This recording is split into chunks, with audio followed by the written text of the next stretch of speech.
Good morning everyone, Gajan here with another video for you. And in this video, in this first look, we're gonna talk about this camera right here. This very special, very unique, and very controversial camera right here. Let's get it started.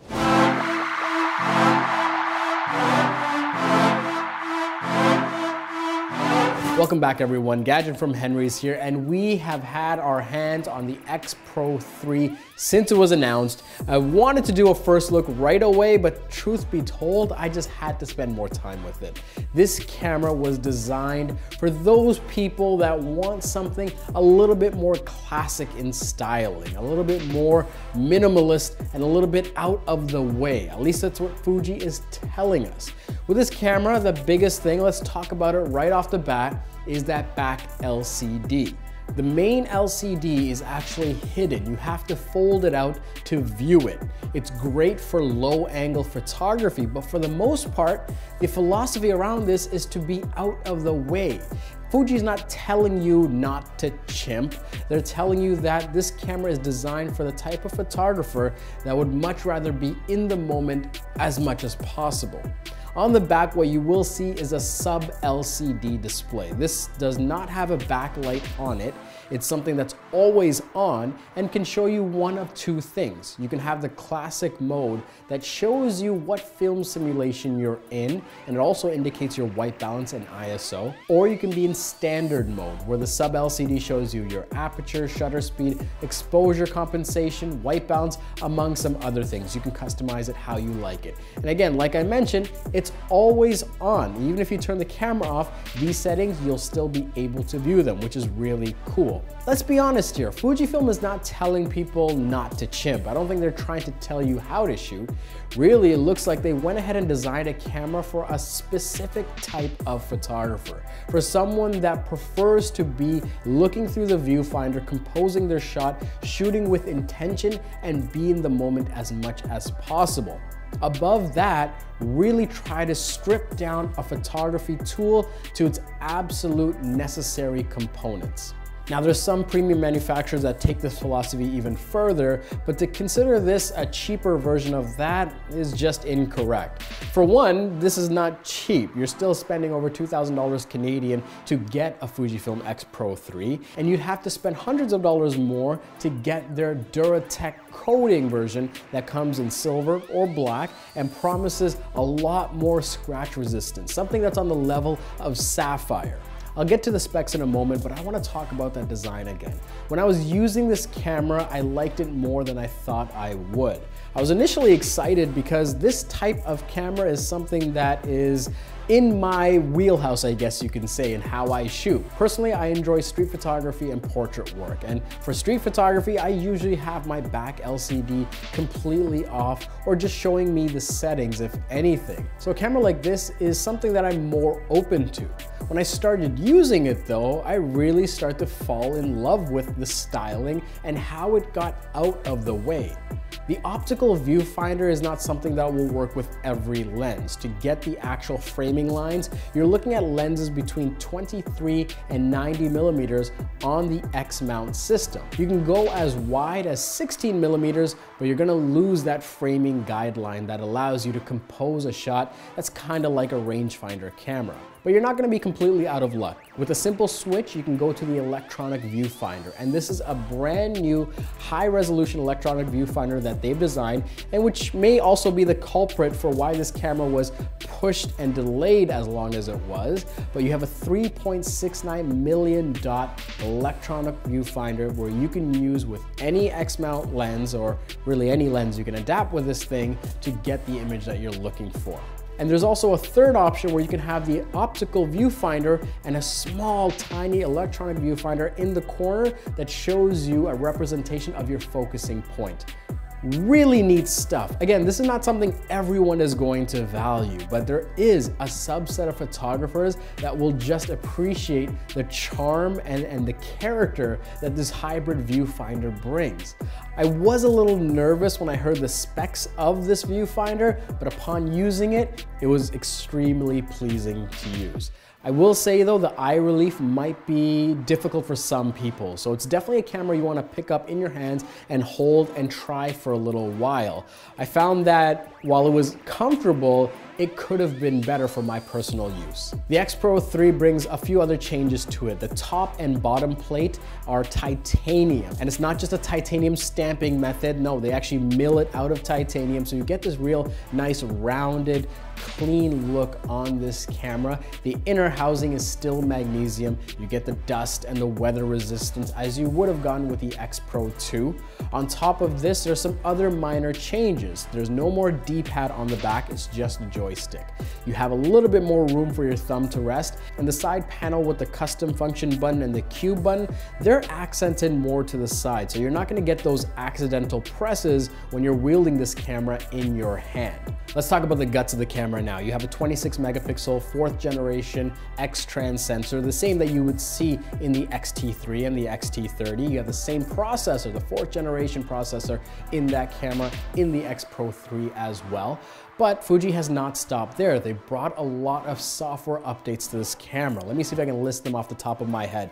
One, you're gonna get much better low light focusing, up to -6 EV. And when I was trying this out, really, I just got excited. So I'd go into a dark closet and see if I could grab focus, and it would. So I imagine that you can go into a room that's lit by maybe 1 or 2 candles and still be able to pull focus. It's quite remarkable.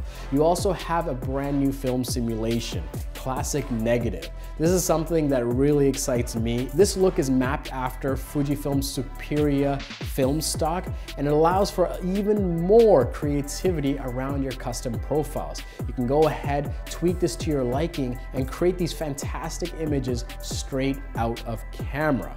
And it doesn't stop there. For those of you that really like to customize your profile and develop your look, you can have more detailed control over your highlights and shadows with the new tone curve tool. They now have a clarity slider as well as a color chrome effect blue, which allows you to control the punch and saturation of the blues in your picture. And further to that, you can have even more control over your monochromatic images to either warm or cool them or shift them toward teal or magenta. Again, these are things that will be valued by a lot of you that want to get a great image out of camera, where raw processing is nice, but sometimes you just want to grab a great image on the go and have it sent to your phone for sharing immediately. And there's even more. Fuji has built in even more smarts around bracketing and what you can do there, and a new HDR mode that allows you to get a better image in high contrast situations. And there's even focus stacking now. While it doesn't do it in camera, at least you can set your beginning and end point, and Fujifilm's X-Pro3 will decide how many images it needs to capture to get you all the tools you need to be processed later. There's a lot of things that are going on here that are welcome to those of you looking to get great images out of camera. Going back to using this camera, I just had a lot of fun with it. And again, not everyone is going to love this camera. There's probably gonna be more people that don't like it or don't prefer it than those that do. But I will argue that the ones that do enjoy using this, well, they might love it. We did a great video on the X-T3 when it was first announced, so you can go ahead and watch that if you want more insights into the specs. But again, you get a lot of those benefits, both hardware and software, from the X-T3. So you can expect up to 30 frames per second blackout-free continuous shooting in a crop mode, or 11 frames per second in mechanical shutter. The ISO goes from 160 to 12,800 native, and you get 2 UHS-2 card slots to capture all the material that you're looking to do. The only shortcomings here are on the video side, and understandably so. You have a 2.5mm jack in that you would have to use an adapter for most cables. There's no headphone jack anymore. You have to use the USB-C with an adapter if you want that functionality, and there's no dedicated HDMI port. Also, when you're recording 4K, this camera goes up to 30 frames per second, not 60p like the Fuji X-T30, and it records at a limit of 15 minutes, a lot shorter than the X-T3. Along with the improved low light autofocus, Fuji's brought over a lot of those updated face and eye detect features. It's a lot better than what the X-T3 shipped with when it came out last year. Now, maybe you noticed already, but I'm kind of excited about this camera. I'm not gonna try and hide it for you. I am a Fuji shooter myself, and I've been waiting for this camera for a while now. It's something that I've been looking forward to, and really, this design, this aesthetic speaks to the way that I capture content. And I'm not gonna lie to you and say that I'm not excited. But that being said, there are some things that I wish they had either changed or improved. I mentioned the eye relief. Looking through the viewfinder, I find it uncomfortable sometimes, but not enough that I don't plan on using this camera. I just wish that they made that eye relief a little bit more pronounced. The ISO dial, you have to lift on the shutter dial and then twist to change your ISO setting. They have a new C mode that you can leave it at if you want to use your front or back command dial to switch your ISO. That being said, while it's nice that they designed it this way for nostalgia, I still wish they had an old school dedicated ISO dial. I don't know, that's just me. When it comes to the camera's video features, I mentioned that already. There's a few things that are not included that you would see on the X-T3, but I'm not gonna spend too much time on that. But the I/O port, it feels kind of flimsy. It's just there kind of dangling, whereas the SD card flap, that opens with a lot more affirmation, I guess you could say. All in all, there's gonna be a ton of people that are excited about this camera and a lot more that are not even gonna bat an eye at it. And looking at some of the feedback online, there's also a good amount of X-Pro2 users that are not too thrilled about this design change. What's interesting here and what I believe is that Fuji has just decided, even at the cost of sales, that they would much rather have a group of users that love their products than a wider group of people that like their products. If I had to guess, and really this is just me guessing here, I think that Fuji gets to make an X-Pro3 because of the profound success of the X-T3. Because that exists and does so many things really, really well and really ticks a lot of boxes for most users, they can go on and innovate and be more bold and be a little bit more daring and create these niche products that I would say create these loyal, die-hard fans. I think that's what they're going for.